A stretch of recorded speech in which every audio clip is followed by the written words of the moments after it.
നമസ്കാരം, മൈ വേൾഡിലേക്കും ഇന്നത്തെ ടാരോ റീഡിങ്ങിലേക്കും എൻ്റെ എല്ലാ പ്രിയപ്പെട്ട കൂട്ടുകാർക്കും എൻ്റെ വ്യൂവേഴ്സിനും എൻ്റെ പ്രിയപ്പെട്ട മെമ്പേഴ്സിനും സ്വാഗതം. Good morning. എല്ലാവർക്കും നല്ലൊരു ദിവസം ആശംസിക്കുന്നു. നന്മകൾ മാത്രമേ ഉണ്ടാവട്ടെ എന്ന് പ്രാർത്ഥിക്കുന്നു. അപ്പോൾ ഞാനിന്ന് നോക്കാൻ പോകുന്നത് നിങ്ങൾക്കായിട്ടുള്ളൊരു ഗൈഡൻസ് ആണ്. നിങ്ങളുടെ ഇപ്പോഴത്തെ സിറ്റുവേഷൻ എന്താണ് നിങ്ങളുടെ റിലേഷൻഷിപ്പിലാണെങ്കിലും നിങ്ങളുടെ ഇപ്പോഴത്തെ ഒരു സിറ്റുവേഷൻ മൈൻഡ് എന്താണ് എന്നുള്ളതാണ് ഞാനിപ്പോൾ നോക്കാൻ പോകുന്നത്. കറണ്ട് സിറ്റുവേഷനായിട്ട് നിങ്ങളുടേത് നോക്കുമ്പോൾ 8 ഓഫ് വാൺസ് ആണ് എനിക്ക് കിട്ടുന്നത്. ശക്തമായിട്ടുള്ള ഒരു തിരിച്ചുവരവ് അല്ലെ തിരിച്ചു പിടിക്കൽ, അതൊക്കെയാണ് നിങ്ങളിപ്പോൾ മനസ്സുകൊണ്ട് ആഗ്രഹിക്കുന്നത്. അല്ലെ ഒരു എന്താ പറയുക, നഷ്ടപ്പെട്ടു പോയത് തിരിച്ചു വരവിനായിട്ട് ഉള്ള ഒരു ഫീലിങ്സ്, ഒരു സിറ്റുവേഷൻ, അത് വളരെ വേഗത്തിൽ നടക്കും നിങ്ങളുടെ ജീവിതത്തിൽ എന്നുള്ളതാണ് എനിക്കിവിടെ കാണാനായിട്ട് കഴിയുന്നത്. 8 ഓഫ് വാൺസിൻ്റെ എനർജിയാണ്. അപ്പം വേഗതയുടെ കാർഡാണത്. അപ്പം എന്താണോ നിങ്ങളുടെ കയ്യിൽ നിന്ന് നഷ്ടപ്പെട്ടത് അത് പോയതിലും വേഗത്തിൽ തിരിച്ചു കിട്ടും എന്നുള്ളതാണ് 8 ഓഫ് വാൺസിൻ്റെ ഒരു എനർജി ആയിട്ട് എനിക്ക് കിട്ടുന്നത്. സെക്കൻഡ്, നിങ്ങളുടെ വ്യക്തിക്ക് നിങ്ങളോടുള്ള ഒരു ഫീലിങ്സ് എന്താണ് എന്നുള്ളതാണ് ഞാൻ നോക്കാൻ പോകുന്നത്.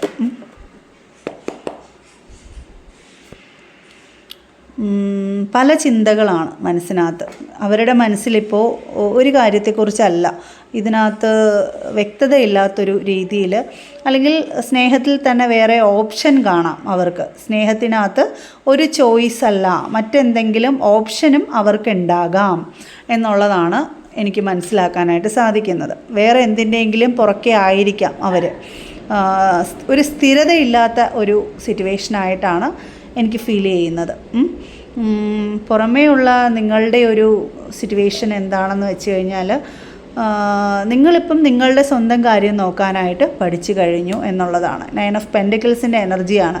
അത് ഫിനാൻഷ്യലി ആണെങ്കിലും മെൻ്റലി ആണെങ്കിലും നിങ്ങളിപ്പോൾ സ്റ്റേബിളാണ് എന്നുള്ളതാണ്. എന്ന് വെച്ചാൽ നിങ്ങളിപ്പോൾ കഴിഞ്ഞ കാര്യങ്ങളെക്കുറിച്ച് ആലോചിച്ച് നിങ്ങൾ സ്ട്രക്കായിട്ടിരിക്കുന്ന ഒരു സാഹചര്യമല്ല.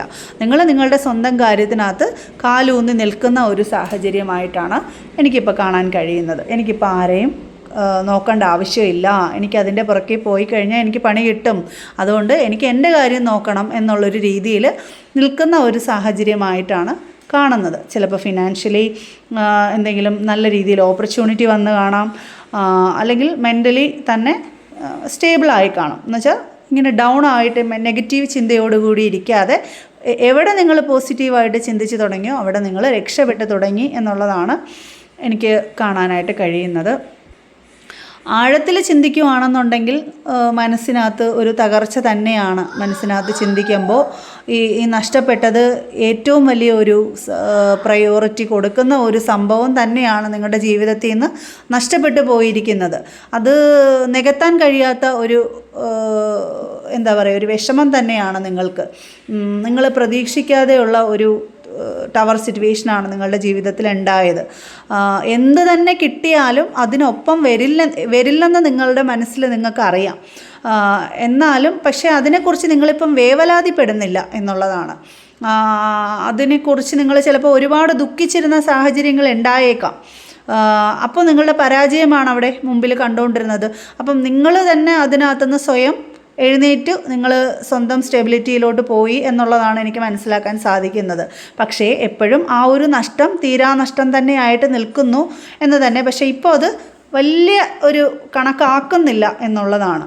ഇതിനകത്തൊരു ഫ്യൂച്ചർ ഉണ്ടോ എന്ന് ചോദിക്കുമ്പോൾ നോ എന്നുള്ളതാണ് കാണുന്നത്. ഇപ്പോൾ ഇതൊരു എൻഡിങ്ങിൽ നിൽക്കുന്ന ഒരു സാഹചര്യമായിട്ടാണ്. പക്ഷേ അവസാനം എന്ന് നമുക്ക് പറയാൻ പറ്റത്തില്ല. ഇതൊരു മൈനർ ആർക്കാന കാർഡാണ്. ഒരു പരിവർത്തനം ഉണ്ടായേക്കാം, ഒരു ട്രാൻസ്ഫോർമേഷൻ എന്തുമാവാം ഉണ്ടായേക്കാം, ഒരു ന്യൂ ബിഗിനിങ്ങിനുള്ള സാധ്യതയും കാണുന്നുണ്ട് എന്നുള്ളതാണ്. ഓക്കെ, എന്താണ് ഇതിൻ്റെ തടസ്സമായിട്ട് നിൽക്കുന്നത്? വ്യക്തതയില്ല എന്നുള്ളതാണ്. 2 ഓഫ് സോൾസിൻ്റെ എനർജിയാണ്. എന്ന് വെച്ചാൽ ബുദ്ധിപരമായിട്ട് ഉള്ള ഒരു കാര്യമാണ്. ക്ലാരിറ്റി ഇല്ല, അങ്ങോട്ടും ഇങ്ങോട്ടും ഒരു പരസ്പര അണ്ടർസ്റ്റാൻഡിങ് ഇല്ല എന്നുള്ളത്, പരസ്പര ധാരണയില്ലാത്തൊരു രീതിയിലാണ് പൊയ്ക്കൊണ്ടിരുന്നത് എന്നുള്ളതാണ്. നിങ്ങൾ തമ്മിൽ ഉള്ള ഒരു സിറ്റുവേഷനിൽ എനിക്ക് മനസ്സിലാക്കാൻ സാധിക്കുന്നതെന്ന് വെച്ചാൽ ഒരാൾക്ക് വേറൊരു തീരുമാനം, മറ്റേ ആൾക്ക് വേറൊരു തീരുമാനം, എന്നാൽ അങ്ങോട്ടും ഇങ്ങോട്ടും തർക്കങ്ങൾ, അങ്ങനെയൊക്കെയുള്ള കാര്യങ്ങൾ, അല്ലെ സംശയം, അല്ലെങ്കിൽ നിങ്ങളുടെ ചോദ്യങ്ങൾക്കുള്ള മറുപടിയല്ല അവർ നിങ്ങൾക്ക് തരുന്നത്, അല്ലെങ്കിൽ നിങ്ങൾ എക്സ്പെക്റ്റ് ചെയ്യുന്ന ഒരു മറുപടിയല്ല അവരുടെ ഭാഗത്തുനിന്ന് നിങ്ങൾക്ക് കിട്ടുന്നത് എന്നുള്ളത്, നിങ്ങൾ പ്രതീക്ഷിക്കുന്ന ഒരു സാഹചര്യമല്ല കിട്ടുന്നത് എന്നുള്ളൊരു അതുകൊണ്ട് ഒരുപാട് നിങ്ങൾ ഇതിനകത്ത് ഫൈറ്റ് ചെയ്തിട്ടുണ്ട് എന്നുള്ളതാണ്. അത് സഹിച്ചായിരിക്കാം ചിലപ്പം ഇങ്ങനെ ഒരു തീരുമാനം, നിങ്ങൾക്ക് ഈ ഒരു തീരുമാനം നിങ്ങൾ എടുത്തത് എന്നുള്ളതാണ് എനിക്ക് മനസ്സിലാക്കാനായിട്ട് സാധിക്കുന്നത്. വ്യക്തതയില്ലാത്ത ഒരു ജീവിതമാണ് എന്നുള്ളതാണ്. പക്ഷേ ഒരുപാട് വിഷമിക്കുന്നുണ്ടെങ്കിലും ഇത് നിങ്ങളുടെ നല്ലതിന് വേണ്ടിയിട്ടാണെന്ന് നിങ്ങൾ സ്വയം കരുതുന്നതായിട്ടാണ് എനിക്ക് മനസ്സിലാക്കാനായിട്ട് സാധിക്കുന്നത്. മറഞ്ഞിരിക്കുന്ന സ്വാധീനത്തിനകത്ത് എനിക്ക് കാണുന്നത് ഭയമാണ്. ഈ ഒരു റിലേഷൻഷിപ്പ് കൊണ്ട് നിങ്ങൾ അനുഭവിച്ചത് മൊത്തം ഭയമാണ്. നിങ്ങൾ സക്സസ് ആയിട്ട് നിൽക്കുകയാണെങ്കിലും മനസ്സിനകത്ത് എപ്പോഴും ഭയമാണ് അലട്ടിക്കൊണ്ടിരുന്നത് എന്നുള്ളതാണ് എനിക്ക് മനസ്സിലാക്കാനായിട്ട് സാധിക്കുന്നത്. ഇനി എൻ്റെ ജീവിതത്തിൽ എന്താണ് സംഭവിക്കുന്നത്, അല്ലെ ഇനി എൻ്റെ ജീവിതത്തിൽ ഇങ്ങനെ സംഭവിച്ചു കൊണ്ടേ ഇരിക്കുമോ എന്നൊക്കെയുള്ള ചിന്ത, അതാണ് നിങ്ങളെ അലട്ടിക്കൊണ്ടിരിക്കുന്നത് എന്നുള്ളതാണ് എനിക്ക് മനസ്സിലാക്കാനായിട്ട് സാധിക്കുന്നത്. അതുകൊണ്ട് ഈ ഒരു ഭയം കൊണ്ടാണ് നിങ്ങളായിട്ട് തന്നെ ആയിരിക്കാം ചിലപ്പോൾ ഇത് സ്റ്റോപ്പാക്കി വെച്ചേക്കുന്നത് എന്നുള്ളതാണ്. അല്ലെങ്കിൽ നിങ്ങളെ വ്യക്തിയായിട്ടായിരിക്കാം മാറിപ്പോയേക്കുന്നത്. കാരണം നിങ്ങളുടെ വ്യക്തിയായിട്ടായിരിക്കണം. കാരണം നിങ്ങളുടെ ഫീലിങ്സ് ഇത് തിരിച്ചു വരാനായിട്ടുള്ള ഒരു പ്രതീക്ഷയാണ് കാണിക്കുന്നത്. നിങ്ങളുടെ വ്യക്തിക്കാണെന്നുണ്ടെങ്കിൽ വേറെ ഓപ്ഷനുണ്ട്, ലൈഫിൽ വേറെ ഓപ്ഷനും കൂടെ ഉണ്ട്. നിങ്ങൾ മാത്രമല്ല, വേറെ ഓപ്ഷനുണ്ട് എന്നുള്ളൊരു രീതിയിൽ നിൽക്കുന്നത് കൊണ്ട് അവരായിട്ടായിരിക്കാം ചിലപ്പോൾ ഈ റിലേഷൻ വേണ്ടാന്നും പറഞ്ഞ് പോയേക്കുന്നത്. അതിനകത്ത് നിങ്ങൾ ഒരുപാട് സ്ട്രക്കായിട്ടുണ്ട്, ഒരുപാട് വിഷമിച്ചിട്ടുണ്ട്, ക്ലാരിറ്റി ഇല്ലാതെ കരഞ്ഞിട്ടുണ്ട്. പക്ഷേ ഇപ്പം നിങ്ങൾ സ്റ്റേബിളാണ് എന്ന് വെച്ചാൽ എനിക്കിതൊന്നും ഒരു പ്രശ്നമല്ല, ഇനി എന്ത് കുന്തെങ്കിലും ആവട്ടെ എന്നുള്ളൊരു രീതിയിലാണ് നിങ്ങൾ നിൽക്കുന്നത് ഇപ്പോൾ. കാരണം നിങ്ങളെ കാര്യം നോക്കി ഒരു സ്റ്റെബിലിറ്റിയിൽ നിൽക്കുകയാണ് എന്നുള്ളതാണ്. പക്ഷേ മനസ്സിൻ്റെ ഉള്ളിൽ ഒരു തീരാ നഷ്ടമാണ് ഉള്ളതെങ്കിലും അത് പുറമേ ഒന്നും കാട്ടുന്നില്ല. നിങ്ങളുടെ ലൈഫിന് വേണ്ടിയിട്ട് അതിന് വേണ്ടിയിട്ട് പൊരുതി നിൽക്കുന്ന ഒരു സാഹചര്യമായിട്ടാണ് എനിക്ക് കാണുന്നത്. ക്യൂൻ ഓഫ് വാൺസിൽ നിങ്ങൾ എത്തിയിരിക്കുന്നു എന്നുള്ളതാണ്. ഗൈഡൻസായിട്ടും എനിക്ക് ഈ ഒരു കറേജ് നിങ്ങളായിട്ട് ഉണ്ടാക്കിയെടുത്തതാണ് എന്നുള്ളതാണ്. കാരണം നിങ്ങളുടെ ജീവിതത്തിൻ്റെ അനുഭവങ്ങളിലൂടെ നിങ്ങൾ പൊരുതി നേടിയ ഒരു വിജയമാണ് ഇത്. അത് നിങ്ങൾ കളഞ്ഞു കുളിക്കരുത് എന്ന് തന്നെയാണ്. ഈ ഒരു ആവേശവും ഈ ഒരു എന്താ വെച്ചാൽ ഒരു പദവി എപ്പോഴും ഒരു ഇപ്പം നിൽക്കുന്ന ഒരു സ്റ്റാറ്റസും അത് നിങ്ങളായിട്ട് തന്നെ കൊണ്ടുവന്ന് കളയരുത് എന്നുള്ളതാണ്. ഈ ഒരു രീതിയിൽ നിങ്ങൾ മുന്നോട്ട് പോവുക എന്ന് വെച്ചാൽ നെഗറ്റീവ് ചിന്ത, നിങ്ങൾ ഒരുപാട് പ്രശ്നങ്ങൾ അതിജീവിച്ച് ഇവിടം വരെ എത്തിയതാണ്.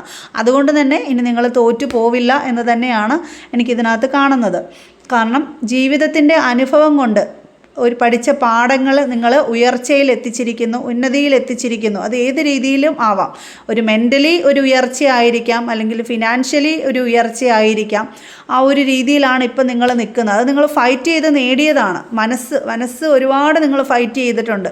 ഈ ഒരു രീതിയിൽ എത്താൻ വേണ്ടിയിട്ട് ഒരുപാട് നിങ്ങൾ ത്യാഗം സഹിച്ചു എന്നാണ് എനിക്ക് കാണുന്നത്. അതെ, കിങ് ഓഫ് പെൻഡിക്കിൾസ് ആണ് ബോട്ടമായിട്ട് എനിക്ക് കിട്ടിയേക്കുന്നത്. ഇപ്പം നിങ്ങൾക്ക് കാര്യങ്ങൾ എങ്ങനെ കൊണ്ടുപോകാം, അല്ലെങ്കിൽ കൈകാര്യം ചെയ്ത് കൊണ്ടുപോകാൻ നിങ്ങളിപ്പം പ്രാപ്തയായിരിക്കുന്നു, അല്ലെ പ്രാപ്തനായിരിക്കുന്നു. അത് നിങ്ങളുടെ ഒരു വിൽ പവർ തന്നെയാണ് ഈ ഒരു കാർഡ് സൂചിപ്പിക്കുന്നത്. നിങ്ങൾക്ക് ഒരു ടോപ്പിൽ നിങ്ങൾ മെൻ്റലി ആണെങ്കിലും കരിയറിലാണെങ്കിലും നിങ്ങളുടെ റിലേഷൻ ആണെങ്കിലും നിങ്ങളിപ്പോൾ ബോൾഡായിട്ട് ചിന്തിക്കാൻ തുടങ്ങിയിരിക്കുന്നു എന്നുള്ളതാണ്.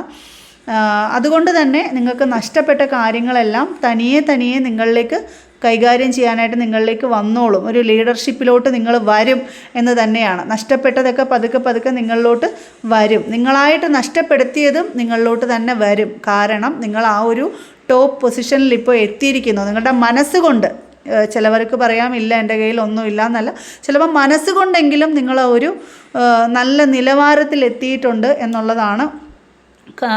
നെഗറ്റീവ് മൈൻഡിൽ നിന്ന് പോസിറ്റീവ് മൈൻഡിലോട്ട് എത്തിയിരിക്കുന്നു എന്നുള്ളതാണ് എനിക്കിപ്പോൾ മനസ്സുകൊണ്ട് ഇതിനകത്ത് യൂണിവേഴ്സ് കാണിച്ച് തന്നിരിക്കുന്ന ഒരു ഗൈഡൻസ് ആയിട്ട് എനിക്ക് കിട്ടുന്നത്. നിങ്ങളുടെ വ്യക്തി പല ചിന്തയിലായിട്ടാണ് നിങ്ങളുടെ വ്യക്തിയുടെ ഇപ്പോഴത്തെ ഒരു സിറ്റുവേഷൻ ഇരിക്കുന്നത്. അതൊന്ന് ജസ്റ്റ് ഒന്ന് നോക്കാം. അതെ, 6 ഓഫ് പെൻറ്റിക്കിൾസിൻ്റെ എനർജിയാണ്. അവർക്ക് ഈക്വൽ ആയിട്ടുള്ള നീതി വേണം, അവർക്ക് തുല്യത വേണം എന്നവർ ആഗ്രഹിക്കുന്നു എന്നുള്ളതാണ്. ചിലപ്പം അവരുടെ മനസ്സിൽ അവർ എക്സ്പെക്റ്റ് ചെയ്യുന്ന കാര്യങ്ങളായിരിക്കത്തില്ല ചിലപ്പോൾ നിങ്ങളുടെ ഭാഗത്തുനിന്ന്. ഞാൻ പറഞ്ഞില്ലേ, ഒരാൾ ഒന്ന് ചിന്തിക്കും, മറ്റേയാൾ മറ്റൊന്ന് ചിന്തിക്കും, അങ്ങനെയൊക്കെയുള്ളൊരു രീതിയാണ്. തീർച്ചയായും അതിന് വേണ്ടിയിട്ട് ഇവരുടെ ഒരു പേജ് ഓഫ് സോഴ്സിൻ്റെ ഒരു മെൻ്റൽ ക്ലാരിറ്റി ഇവർക്ക് കിട്ടും. തീർച്ചയായും ഒരു ആക്ഷൻ ഇവരെടുക്കും, ഇവരുടെ ജീവിതത്തിന് വേണ്ടിയിട്ട് ഇവർ തീർച്ചയായും ഒരു ആക്ഷൻ എടുക്കും എന്ന് തന്നെയാണ് കാണുന്നത്. അതെ, ഈ ഒരു 7 ഓഫ് സോഴ്സിൻ്റെ എനർജി എന്ന് പറഞ്ഞാൽ ഇവരുടെ ഒരു മിസ്റ്റേക്ക് തന്നെയാണ്. നീതി പുലർത്തുന്ന ഒരു സ്വഭാവമല്ല അത്. ഈക്വലായിട്ടുള്ള ഒരു തുല്യത ഇവർക്ക് ലഭിക്കാത്തത് ഇവരുടെ ഈ ഒരു സ്വഭാവ ഇതുകൊണ്ട് തന്നെയാണ്. 7 ഓഫ് സോഴ്സ് എന്ന് പറഞ്ഞു കഴിഞ്ഞാൽ പങ്കാളിയിൽ നിന്ന് മറച്ചു വയ്ക്കുക, ഒളിച്ചു വയ്ക്കുക, കളത്തരം കാണിക്കുക, അങ്ങനെയൊക്കെയുള്ളൊരു തേർഡ് പാർട്ടി സിറ്റുവേഷനിൽ അങ്ങനെ എന്തെങ്കിലും സാഹചര്യമായിരിക്കാം.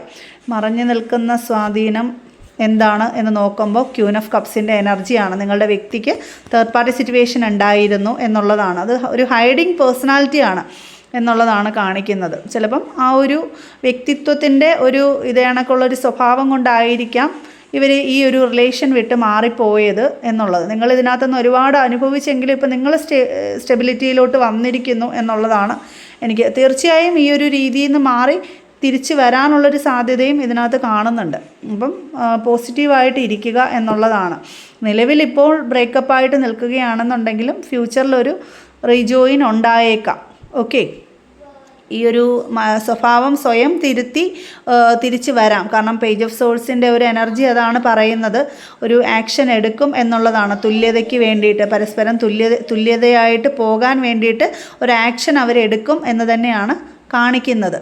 ഓക്കെ, അതാണ് ഇന്നത്തെ ഒരു റീഡിങ്ങിൽ എനിക്കിപ്പോൾ കിട്ടുന്നത്. ഇത് എത്ര പേർക്ക് റെസനേറ്റ് ആവുമെന്ന് എനിക്കറിയില്ല. നിങ്ങൾക്ക് റെസനേറ്റ് ആവുന്ന കാര്യങ്ങൾ മാത്രം നിങ്ങൾ എടുക്കുക, അല്ലാത്ത കാര്യങ്ങൾ നിങ്ങൾ വിട്ടേക്കുക. ഓക്കെ, മറ്റൊരു റീഡിങ്ങുമായിട്ട് നാളെ കാണാം. Thank you.